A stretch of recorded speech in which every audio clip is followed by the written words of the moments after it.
Dragon Ball Super Dope. My name is Kyle. Thank you for checking this out. I am joined today by my friend Leonard from the MPC Pod. Leonard, what is up, my friend? A relative direction depending on where you're looking and where you are standing. That is the definition of up, Kyle. God damn it, you and your dad jokes right out the chute. No shortage. We are doing the YouTube live stream tonight, so if you're joining us here in the chat, appreciate it. You can also see Leonard's super dope Shenron face mask that I'm kind of jealous of.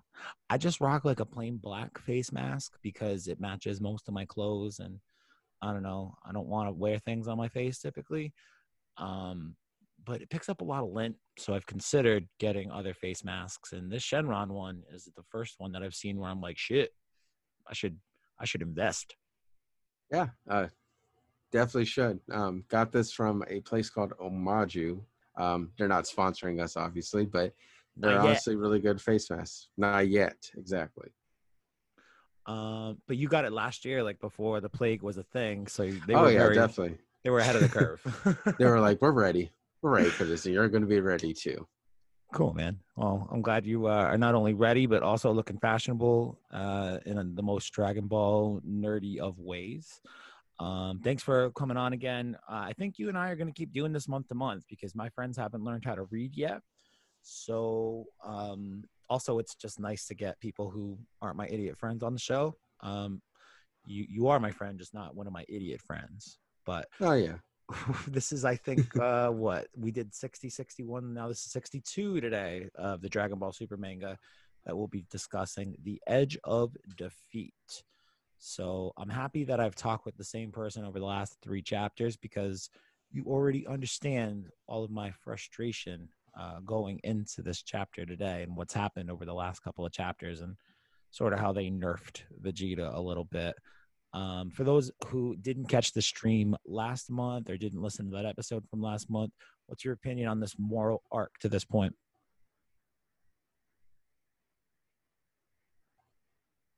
Nobody can hear that shoulder shake that you're doing at me right now, Leonard.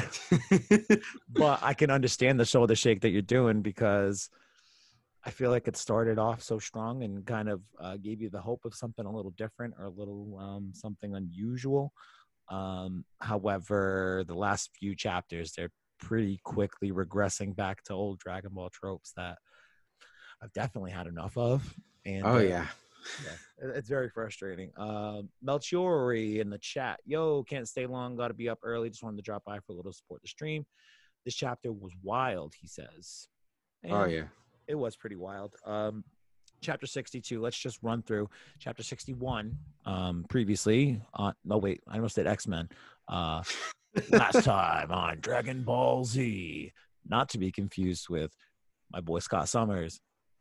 Previously on X-Men on Dragon Ball Super manga chapter 61. Last time Vegeta shows up, puts the ass whooping to Moro with the forced spirit fission technique. And by the end of the chapter, Moro has gotten his ass whooped and has gone to his insurance plan of absorbing 7-3 and his copy abilities and all of the glory that is that fighter. And he puts the ass whipping down on Vegeta before the chapter ends. And we've got like a real sense of hopelessness in our stomach at the end of last month's chapter. Coming into this month, we get the reaction shots from Piccolo, who has to be like the smartest guy to interpret the situation and kind of explains what happens to Goku because Goku didn't see the copy ability previously, so he needs it, explained to him like he's 5, and Piccolo does just that. And Vegeta is back up and at him and goes back at Moro a second time. He is immediately whooped again. Like, it's fun that Vegeta does his thing and has a Vegeta moment where, gets kicked in he gets kicked in the dick and then, pops right back up and goes back at it. That sounded worse than I meant it. But Moro grabs him by the throat this second go round and copies Vegeta's abilities as well. Now that he's got 7-3's copy move. So with that, he gains Vegeta's new technique of forced spirit fission, and they tell us right out of the chute that basically means fusion dance, the Patara fusion, anything like that is going to basically be useless against Moro. So I got that one wrong for sure. How about you? Were you thinking of fusion on this one, or was it just me? I did actually believe that fusion was the sort of accurate thing that they were probably going to do. But then I also thought about it and I was like, that does sound a little too easy, you know? Because then it'd be like, oh, we're in trouble. What do we do? Fusion. And then get his ass beat. But apparently that's not happening. Yeah. I mean, I don't know. I felt kind of dumb after reading this chapter today. By the way, you had Yusuf the Semite popped in to tell you that you're a nerd. Leonard's a nerd.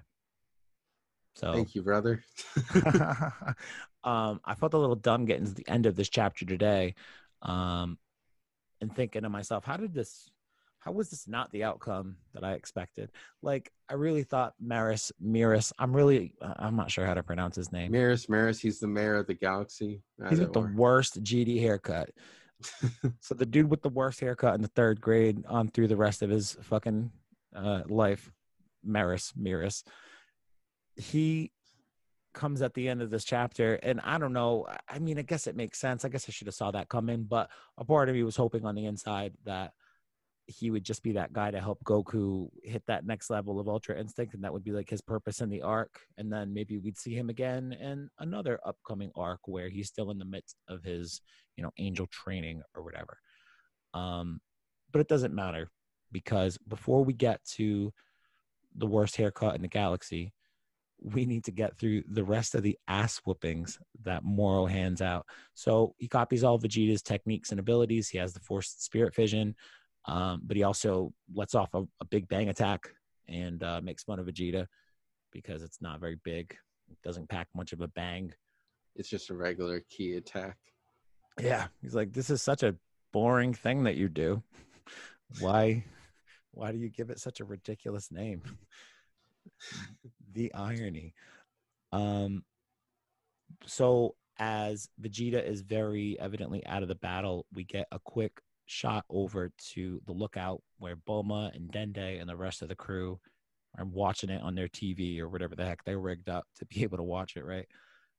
And Dende, very aware of the ass whoopings that have been handed out in the last few minutes, decides for the first time in 20 years to descend to the battlefield to go be able to heal up the fighters of Earth, or the Z team, the Z Warriors, whatever the heck the proper term is. I'm sorry, Mr. Fusion.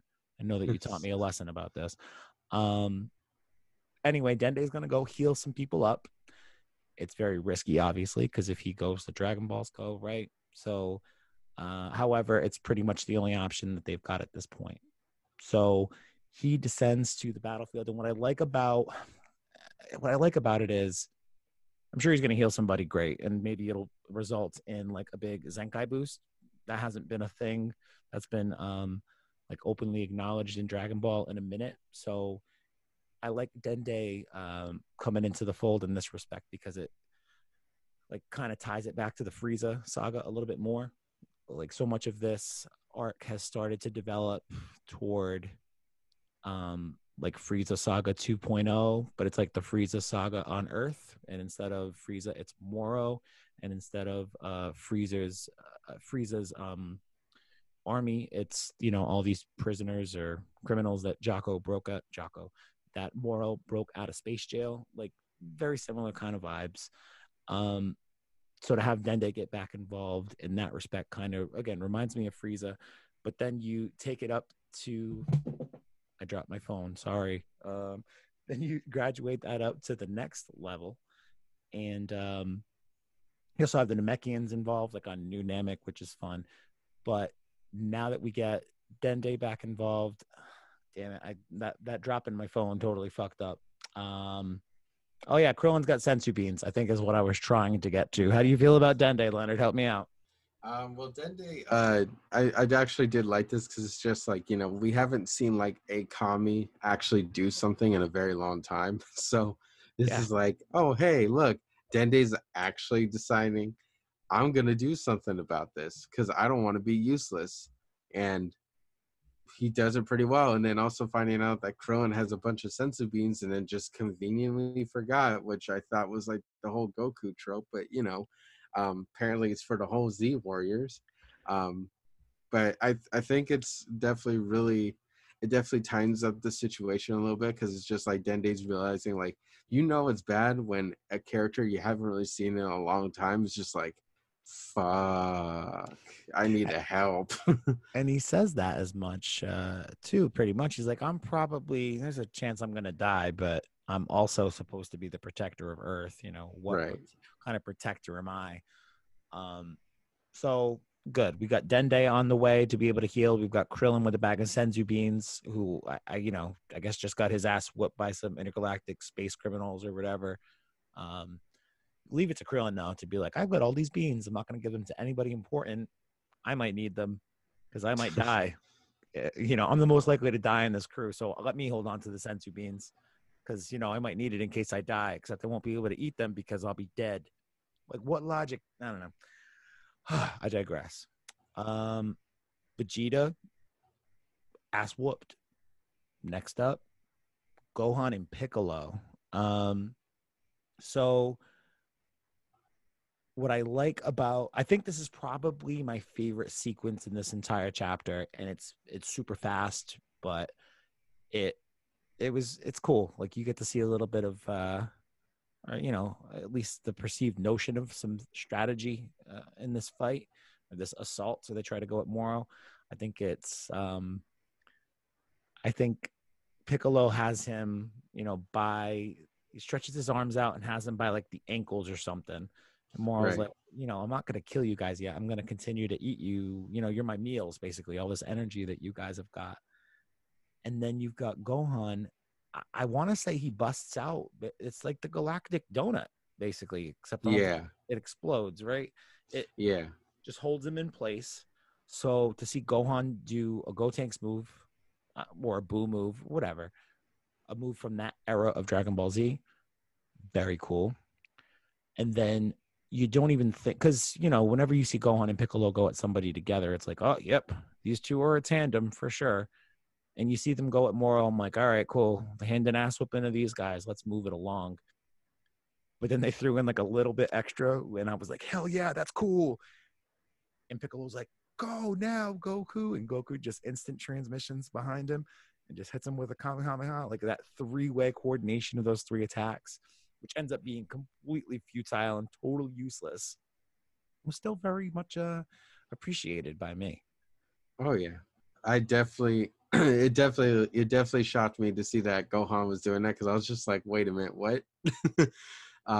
Which I guess like it kind of gives more to how like Goten was trained by Gohan, and they probably had the idea somewhat together when they fused to Gotenks, but I digress in that situation. But yeah, Yeah. the teamwork on that was actually really beautiful. It was nice seeing that Piccolo was the one with the plan, sort of Gohan was going at it just to hold him in place, and then Goku, it's like, okay, I'm gonna give off like a big blow to try to destroy him, and just finding out it doesn't even work, and then segueing into the next part where pretty much Goku uh, pretty much gets a third hole. A third hole. Yeah, there are many holes in the human body, and Goku's about to get an extra one. But even before we get to Goku getting Yamcha'd, what they basically use that sequence to do is to like stack on the plot armor for Moro even more than he's already had.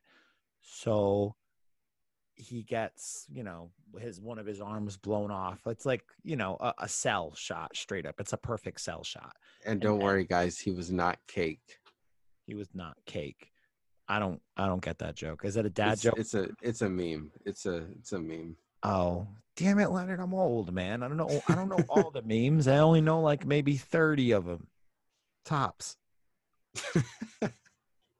So they really just use that sequence to have that moment where it's revealed that big, powerful Kamehameha, um, blows up part of him and he just regenerates because he's got Piccolo's abilities now because 7-3 had those abilities. So that means that he's got Piccolo's abilities, he's got Gohan's abilities, he's got 7-3's abilities, he's now got Vegeta's abilities.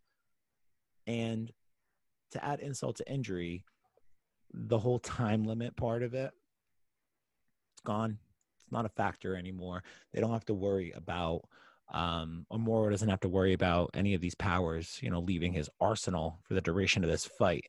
So yeah, just stack on the plot armor. It was I'd say this definitely is just like, it's just a giant middle finger. It's like, hey, remember everything that we just talked about? Yeah, we're throwing into the trash and just saying fuck you. It was like, it Yeah, was generally just that. It was just like, okay, Moro's just going to be unstoppable and you're just going to have to deal with it. And to me, I just literally looked at the page and I was just like, they're really doing this. What? yeah. To be fair, like they always find a way to, continue to stack the odds to that point. But I don't know, even just the time, like the time limit thing bothered me a little bit. That's when I was just like, listen up, plot armor. You get the fuck out of my face. I get it. Okay. This guy's supposed to be strong. Leave me alone. But the moment where I was like, okay, this is ridiculous was when they explained the time limit thing just not being a factor anymore. Why not? It just isn't. He's Moro.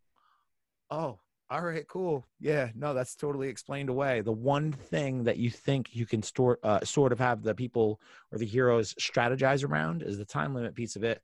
It's gone just because, in order to keep increasing or stacking the odds against them.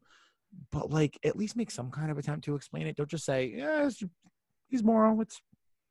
Don't worry about it, motherfucker. I'm worried about it. I don't want my people to die. So as we get this dump of him, um, having all of the abilities forever from everybody, he's basically impervious to all.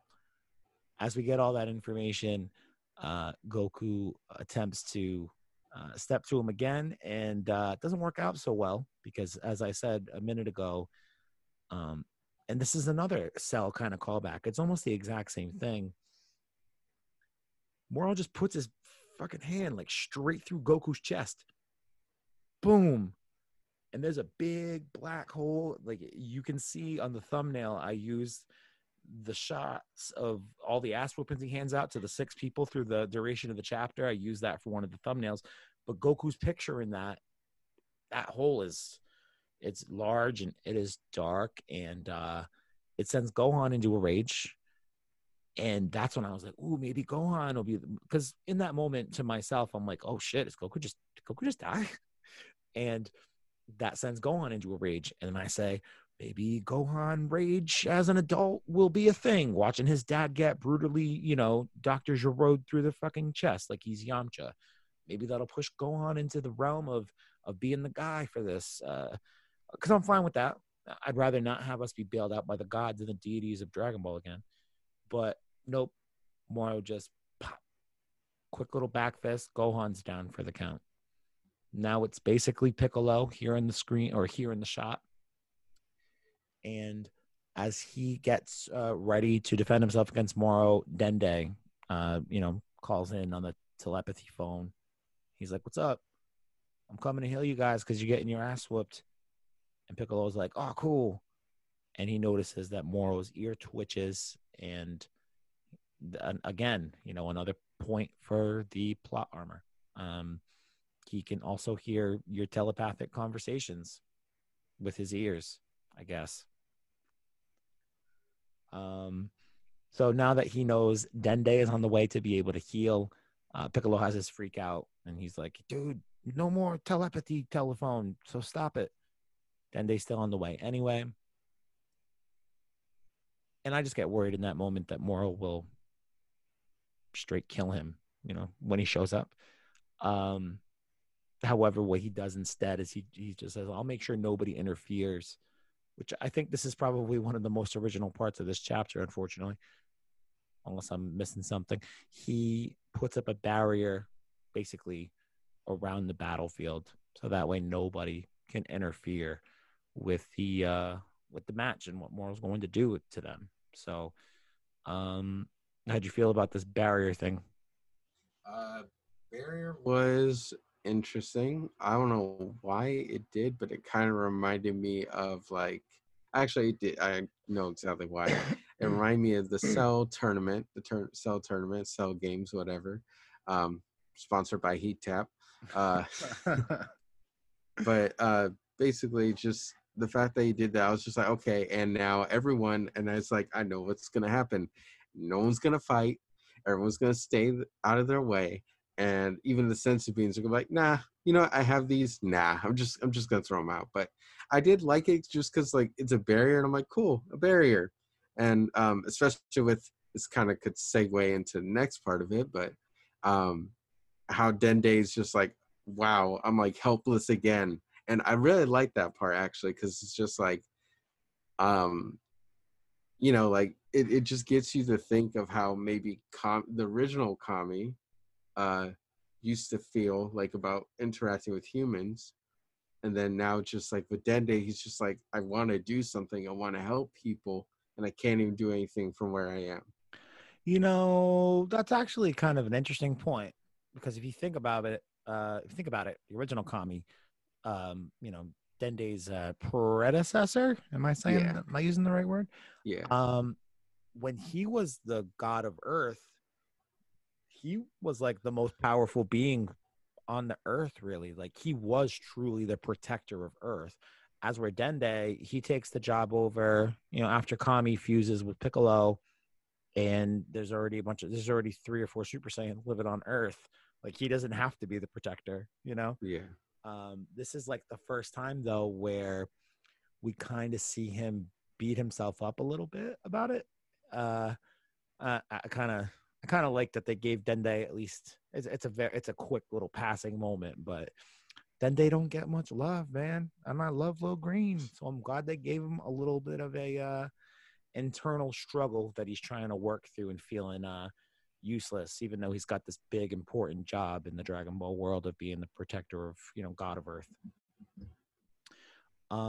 So now that we've got the barrier up and around, the androids, we haven't seen them the entire chapter to this point, but that's right, the androids are here. They're next up for the ass whoopings buffet, so they step to the plate. And so I'm knocking shit over. So it's now been in order. Vegeta, Goku, Gohan. It's about to be the two androids. They get finger blasted with finger guns backwards. That's the other picture I used for this dope thumbnail for this very fun YouTube live stream that I hope you are watching. But yeah, man, the androids get finger gunned very quickly. Like they're not really Finger bang. What did I say? Finger gunned? Finger gun, finger bang. They banged. He pretty much banged two androids at the same time. Might as well put a Brazzers logo on there. Yeah. Sex bots get fucked by Goat Man. Exactly. Ram Man. Goat Android Man. Ram Man. Rams Man and Ma'am. It sounds like you're trying to do an Eminem thing. This is band of Anakin. It's like the Anakin using way too many napkins. Ram Man, Bam Bam, Sex Men, Afghanistan, Sex Dolls. Amateur. 100% yes. real. Okay. Now that we've made goat sex jokes, that was fun. That was the best riff I think I'm gonna have for the rest of the year. Now that the androids are out of it, Piccolo and Jocko. Actually, I kind of forget Jocko's even involved. Piccolo and Jocko have this little exchange, and Piccolo's like, "Hey, man, I'm sorry you get dragged into the Earth's bullshit." He's like, "Oh, it's my job. It's whatever." Piccolo's like, "Oh, all right, cool. Then I don't feel bad about this," and goes to self-destruct. The but he has like the light grenade pose. I don't know. I didn't get a chance to look it up before we connected, but has Piccolo ever exploded himself in Dragon Ball? So from what I can remember out of my history of Piccolo, no, he has not ever just blown himself up. Um, this part was, I actually like this exchange, the exchange where Jocko actually was just like, I actually want to do something to help, because I feel like half the time he's just there and he's just like, oh, I'm just a protector of the galaxy. And then doesn't do anything and then just says, yeah, I'm the best. And look at me. He's pretty much like a Vegeta, but no one actually believes him. Like he can't back things up. Yeah. And And he'll also like slink to the back of the crowd and let everyone get their ass whooped first before he even attempts to shoot a shot. Exactly. But then he also realizes, I guess, because he's like, oh, I actually can't do this. Well, that's fine. I'll still let them do it and they'll have fun. And the fact that like Jocko and Piccolo had this exchange, it was really good in my opinion. It's like the way that they're building the characters and having the conversations, I kind of wish they did more. And I kind of hope that when this arc ends, however it ends, that they continue to do more of this, because there's a main character that I do definitely want in there and that they definitely want more conversations and such. But anyways, getting a little off track, but I No, do like this. And I think it's a great point that you just made. Before you move on from that, I think that it would be, and I think that the Tournament of Power did it a little bit just because of what the premise was, like groups of 10 from each universe. You need 10 characters to be able to do that. The Broly movie went back to the Goku Vegeta featuring Broly and Frieza show, but for this next arc, they've decided to go a route where they get a lot of the main cast and they get a lot of the main cast re-involved. I say main cast, but I mean they get people who aren't Goku and Vegeta involved in the story. They actually put Vegeta and Goku out of the story or at least out of the main parts of the story for prolonged periods of time because they're off training to try to get the solution to beat this dude. And I hope that they continue to do that. Like the conversations that we're seeing, I mean it's kind of just a given the fact that these characters are getting screen time or panel time, or I don't know, however the fuck you manga nerds refer to it. They're actually getting a little bit of time to to speak. Like, so I think we'll continue to see more of these cool little weird character interactions, and I guess minor relationship building by way of these 1-2 quick lines like this. I think we'll continue to see it so long as they don't immediately revert back to the Goku and Vegeta show for the next arc, after whatever the heck happens, after the Moro piece of it is over. So yeah, Piccolo, we don't think he's ever tried to blow himself up. We know that he's like taken the brunt of shit for little Gohan like 55 times, but I don't think he's ever tried to self-destruct. If he has, I don't think that's the premise of the light grenade. I feel like a fucking noob right now. I'm gonna have to go research my Piccolo stuff. I think when he says that due to the light grenade, I think it's just because it's the field itself, and we all know that the light grenade, when you release it, it's a really big explosion of ki. Oh, all right. So maybe I'm like a double noob then, because I'm thinking that he's using the light grenade to do a self-destruct thing, but in reality, he's going to use the light grenade given the fact that it's within this like barrier thing. That's why everyone's blown up, and I didn't get it because I'm a double fucking noob. Understood. Quarantine's brain. Quarantine's brains. For sure, man. I think you got Edgar Velasquez says SoCal in this B. If you are in the YouTube chat, there's a handful of you in there. You're all pretty quiet. If you guys want to share your comments on this manga, I'm more than happy to share them with Leonard because I'm keeping an eye on it. But yeah, Edgar Velasquez, SoCal in this bitch. Yeah. Anyway, welcome to the stream. Welcome to the show, BB. So, Piccolo is about to blow shit up. And he says, Jocko, if you're about to die, and I don't feel that bad because you get paid for this by the space cops. And just as he's about to let it go, he gets because again, Moro and all of the plot armor and all of the abilities Maganko Sampo, a special beam cannon straight through Piccolo. So much for that fucking plan. Meanwhile, just as that's happening, Dende arrives at the scene, but he's locked out from the barrier that Moro's put up, and he has like that same little, kind of repeat moment. Like, oh, I can't even get through this little thing of energy. I'm so useless. So I don't know, dude. Before we get to what happens next, or what happens at the end of this chapter, again, ass whooping buffet in order. Vegeta, Goku, Gohan, androids. That's 4 or 5. Piccolo 6, and then Jocko. He's the only one left. He goes to shoot a shot, and we'll get there in a sec. But those 6 people that I just named, are they dead? I would like to say that they are comatose. So they've taken so much pain. They've taken so much pain. It's to the point where they're just like, all right, I lost consciousness. I don't know what to do. I can't even get up. So I'm just laying here because I literally have lots of blood, a lot of blood coming out of me and things like that. And at that point, you're just like, shit, they are dead. um Now that I've asked the question, I just thought through all of it. Like, ranking the ass whoopings, right? Vegeta didn't get one where I'm under the impression that he can't get up from it. He's not going to get up from it immediately like he did at the beginning of this chapter. But he didn't take a final blow that leads me to question whether he's alive or not. Goku and Piccolo definitely did. Goku got a hand through the chest like his name was Yamcha, and Piccolo got speared by his own GD spear.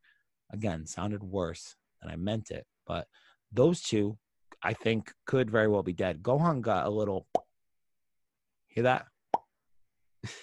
Pop. Got a little pop to his fucking forehead. Gohan will probably, he'll probably wake up in a minute. He's a dad. He's cool. And then the androids, they are also dads, except Android 18, she is a mom.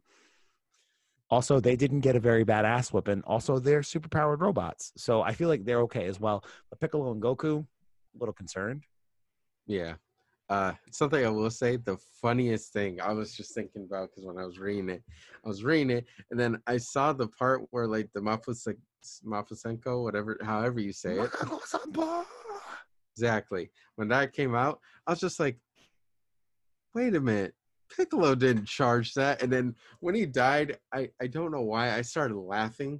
I feel terrible because I love Piccolo, but I was laughing because I was just like, wow, I'm really an idiot. Like I said to myself, wait, Piccolo didn't charge. Oh. And I was just like, whoa, great. Piccolo's dead.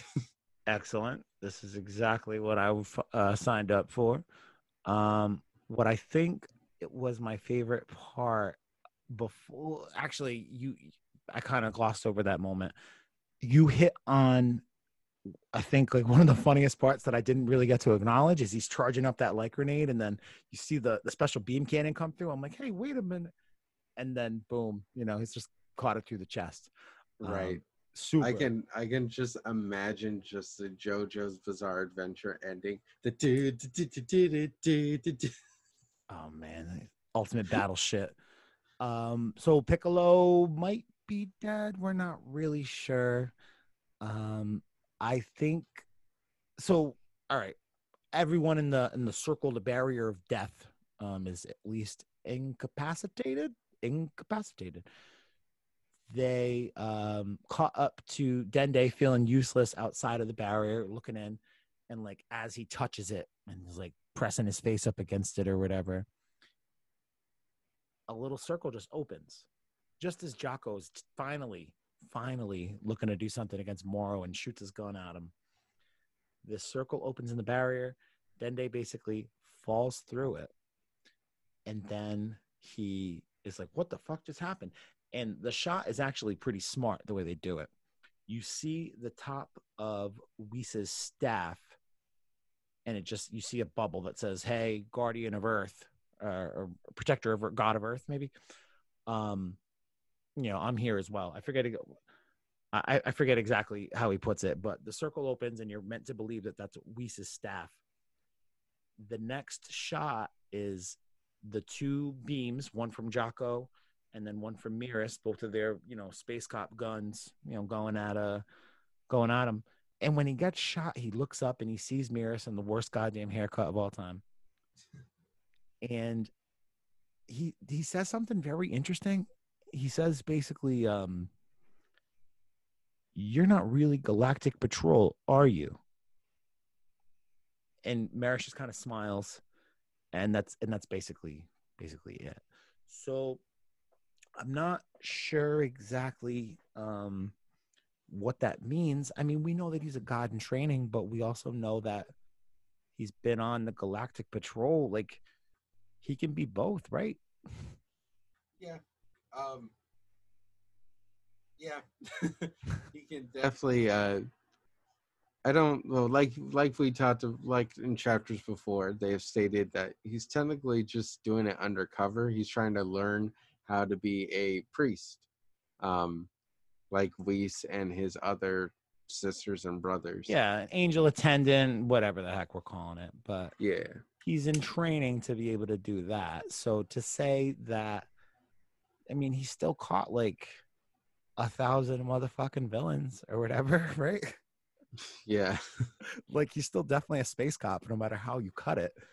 I don't know. I just thought that the question was a very strange question.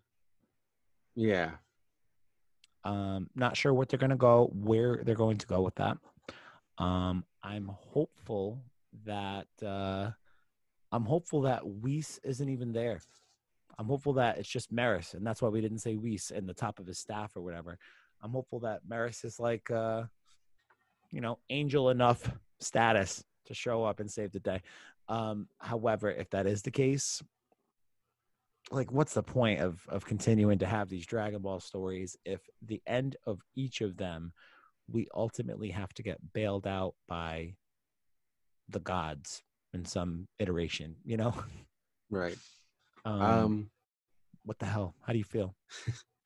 I definitely well, I kind of figured, because when they mentioned in another chapter, I believe it was 2 chapters ago, where Whis was like, you can't really interfere with mortal endeavors. And he was just like, okay. And then decides to just do it anyways. I was just thinking, I was like, he's probably going to die. It's either going to go 2 ways. It's either he's going to get destroyed by God of Destruction, or he's going to just be there, or what he may do is just help out the mortals with a little bit, where to the point where like Goku, Vegeta, and everyone else can get revived, and then he just dips out and it's like, okay, see you later. I did the best I could. I mean, Dragon Ball Super, Battle of Gods. Beerus is like, all right, I like you. I won't destroy the Earth. Fukatsu no F. Frieza blows up the Earth or whatever, wins, and then we temporal rewind. I've done this before, so if this sounds familiar to you listeners out there, sorry, I'm retreading old territory I've been yelling about for almost 3 years now. But Battle of Gods, Beerus gets bored. Frieza blows it up, Whis rewinds it. Zamasu, Goku Black, we got the Xeno button. The Tournament of Power, basically the Xeno button again. Super Dragon Balls. The Broly movie, the Dragon Balls. Most arcs in Super are never solved by Goku or the gang. And it's fine, I guess, but what the fuck is the point of having these stories if it's just got to be like some kind of divine intervention level of nonsense to be able to get them out of the predicaments? Like, just stop making the stories if you have no other way to tell them other than to ramp them up so ridiculously and then, have to put on the plot armor to such a ridiculous extent. I don't know. It's very frustrating. I'm sure I'm preaching to the choir on this one. Oh yeah, definitely. It's It's something that I'm realizing that it may be just their cop out for now. I guess it's just to basically put it, Goku and Vegeta are basically training to become gods, and they're realizing, oh, yeah, we're not at that point yet. And no matter what their title, Super Saiyan God, Super Saiyan God, Super Saiyan, or Super Saiyan God, Super Saiyan Evolved, or Ultra Instinct, no matter what it is, they don't have it down. I'd like to say that for how this is going to end, I'm going to say that hopefully they learned their lesson and going to be like, oh, you know what? We're actually going to do something different. We're going to pull it out of left field that you guys didn't even realize or even think about, and boom, it's going to be dealt with. But most likely it's going to be Merus is going to save the day, or Merus, however you say his name. Now you got me saying it. Yeah, see, my bad, man. And then Whis and Beerus are going to come out, or all the council, even Whis' father is going to come out, or Zeno. I feel like those guys will definitely come out, and then they'll just erase him from existence. I, I don't know, man. Either way, I don't know if we're at the end of this saga quite yet, but there is a possibility we're at like that last point here where, if he is going to be the guy meaning Merus, to win this fight, and he shows up right now, but it could also very as easily as that could be the case. We just watched 6 main characters get killed or close to killed, and now the best space cop of all GD time is going to show up and save the day. Like, that could be how this thing rounds out. Or best space cop of all time is just showing up to play stopgap until something else happens, like Majin Buu shows up, or the Daikaioshin, whatever iteration of that, like that could come back into play. Or maybe it is fucking, what the heck's his name, the grand minister, grand priest, Grande Padre. What the heck did we call him back during the Tournament of Power? It doesn't matter. It really doesn't matter. It could be any of those other higher levels of power in the Dragon Ball world to round out, or stomp out this threat. But I don't know. They've developed a problem for themselves when Battle of Gods comes back. It's just a movie. It's just supposed to be like a one-off thing. Not supposed to be the basis of an entire goddamn ongoing series. So they don't have much of a problem graduating it up to that godly, even further up the scale godly tier, because that's always been Dragon Ball's problem. This is the strongest martial artist in the world in Master Roshi. This is the strongest person you can train with that Master Roshi trained with in Korin. Oh, this is the person who lives directly above Korin. That's Kami. He's the god of Earth. Oh, well, now we got King Yama and King Kai. Like, and it just continues to balloon out. It's always been a thing that Dragon Ball has done.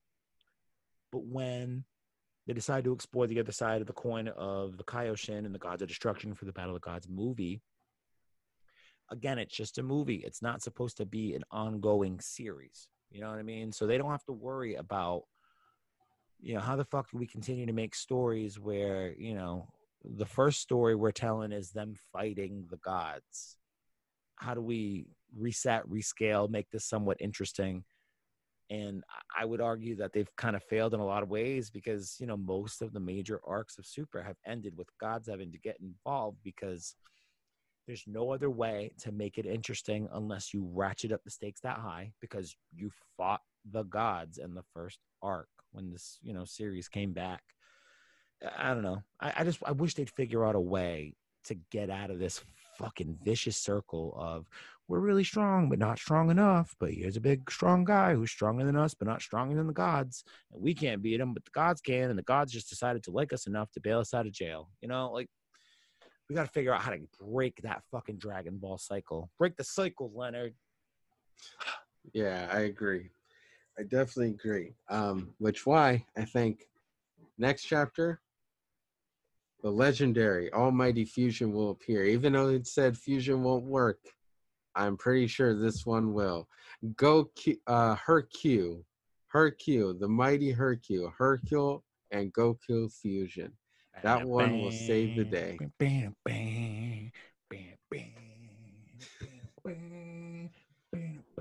Let me tell you guys, all he has to do is one Kamehameha and then trick him and then punch him in the face and boom.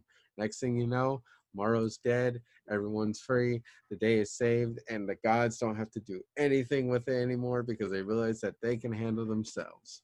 That's it. I got it going now. That's a tough syncopation thing I just had to work out, but like I can sing, I can play music and shit. I can talk and wave around Mr. Satan toys, but can't dance, can't very coordinate body well. Nope.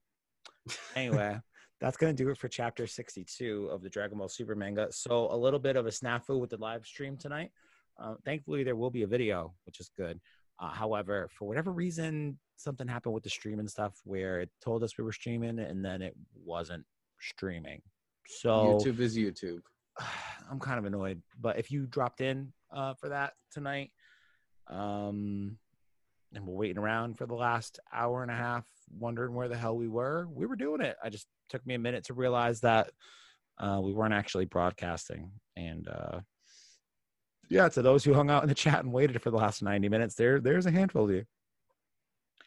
I appreciate you. What else? I'm going to be doing a live stream this coming Saturday night with the Nerd News Happy Hour on YouTube, on their YouTube channel. I'll send out some more details about that as I get them. Leonard, what's going on in the NPC pod world? Anything going on with you guys? NPC is back finally. We're actually on a regular schedule. I'm not sure of the days that they usually release, but just know that we are actually back on track. So you can definitely follow us on Apple Podcasts. Spotify we're still working on, but definitely check out Apple Podcasts. You can also check us out on Silver Tongue Audio. We definitely are on there. You can definitely check us out there. Make sure to listen to all of us. And of course, if you're listening to us as well here, definitely check out Dragon Ball Super Dope because they are super dope. Yeah, man. Literally. That's why they're listening to the podcast Dragon Ball Super Dope because they already figured it out. Unless they didn't. Unless like they're new and this is their first time and they're like, what the fuck did I just stumble on? Maybe that happens, once or twice a month. I don't know. Who knows? However, glad to hear things are going well with the NPC pod and you guys are back to doing your thing. Let me ask you though, do you not listen to yourself on podcasts? I actually do. I go back after and I listen to the podcast. Just because I like to hear like what I said, if what everyone else said, if I really understood things, and also if I can include even more dad jokes. Yeah, you are pretty thrifty with them dad jokes, and by thrifty I mean you're just ready to freaking throw them out really quickly.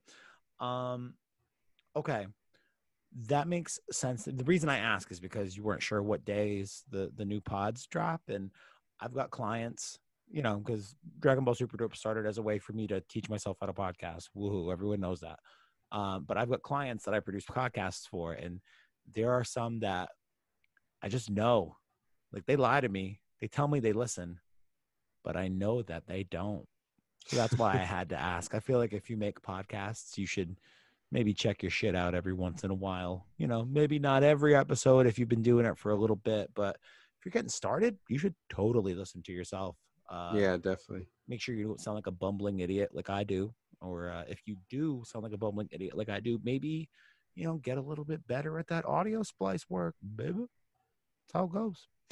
All right. That's going to do it for chapter 62, The Edge of Defeat for Dragon Ball Super this month. Leonard, I appreciate you taking the time again, dude. YouTube viewers, sorry about the screwed up live stream. The video will be up though, so not all is lost. The fuck else? I did have one other thing, I think. So Nerd News Happy Hour on Saturday. Next Sunday, I don't think I'm doing a stream next Sunday. If you do have suggestions for the next streams that me and Aunt Gramulia do, though, hit me up, dbsuperdope@gmail.com, Instagram @dbsuperdope, Twitter @dbsuperdope1, the number 1. I fucked up there. No Facebook. You can call us up, leave us a that was it. Call us up, leave us a voicemail, 401-213-9596. If you guys look at the calendar, we're recording this on Sunday, July 26th. We're about 3 weeks away from the 3-year anniversary of Dragon Ball Super Dope. I'm a little on the fence about what we're going to do this year for an anniversary pod. We typically throw a big shitty party. I don't think that's going to happen this year, but we'll see what happens. What I do think would be fun, though, is if you are a fan of the show, if you've been a regular listener for a bit, if you're a friend of mine, if you're a host on the show and you listen because you bother to check out your own podcast work occasionally and listen to other episodes that maybe you're not on, you can give us a call, leave us a voicemail, 401-213-9596. I don't know, whatever the fuck you want. Why you like Super Dope, favorite memories, favorite stories. Maybe you're a contender for Satan Sinister 6. Do you know what the Satan Sinister 6 is, Leonard? No, I do not, but I'm interested. So the Satan Sinister 6 is it's an award that we give out every year to our top 6 fans. I don't know how or don't remember why we came up with 6 as the number. But when I think of 6, and I like the alliteration, Sinister 6, because Spider-Man. But then I didn't want to rip off Spider-Man completely, so I needed to triple up on the alliteration. So Satan, because metal, you know what I'm saying? So Satan Sinister 6. And that's been the awards we've given out every year. We've also done best host, who's not me, because I do all of these episodes, but best co-host awards the last couple of years. I think Mike Norm won last year, or I think Mike Norm won 2 years ago. I think Brandon might have won last year. I forget. But I don't even know if I want to do an anniversary show this year because the plague, and I hate my friends. They are the shittiest, except you, Leonard. You're the greatest. Yay. Boo. All right, that's going to do it for Super Dope. Call us up. Leave us a voicemail for the anniversary show. It's going to happen on or around the week of August 13th. More info to follow, maybe. We'll see. 401-213-9596 at dbsuperdope, dbsuperdope@gmail.com. Leonard, I'll talk to you for chapter 63 next month, baby. Thank you. No problem. Let's be on here. Hell yeah. Super Dope. Leonard has a Shenron basketball.